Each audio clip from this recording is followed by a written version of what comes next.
Okay, let's talk about the hinge in your wrist. Okay, you remember my vid on diminishing returns? Anytime you try to add something in to something that you don't need to add it into because you got enough of it to begin with, you reach a point of diminishing returns. And the same holds true with the hinge. Okay, we've always heard, you know, guys, you got to hinge the wrist. This is a hinge. That's a hinge. This is a cock. Okay, hinge. All right.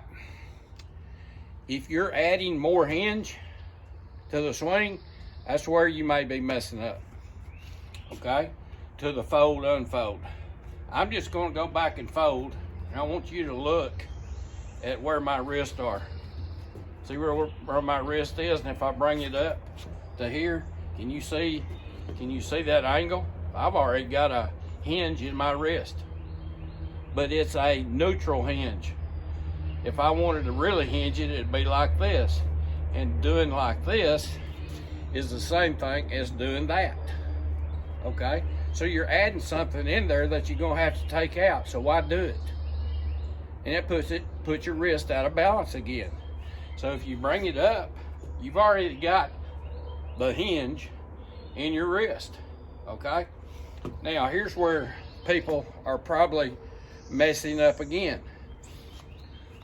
And I can see why. Let's say, you know, it's hard to understand, you know, the natural hinge that I got right here. You see that angle.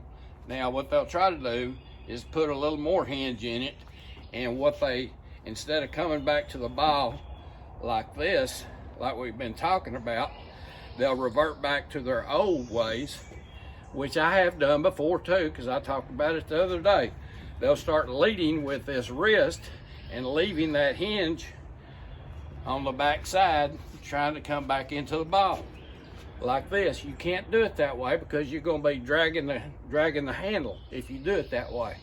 Instead of just letting this club come up here, fold and unfold. If you do this, if you get to the right there, just do that right there and just come back to the ball. You'll feel it whip down at the bottom. You can hear it whipping down at the bottom. God, that's all you need. You don't need any more hinge in your wrist. It's totally uncalled for. Okay? Hope that helped with the hinge.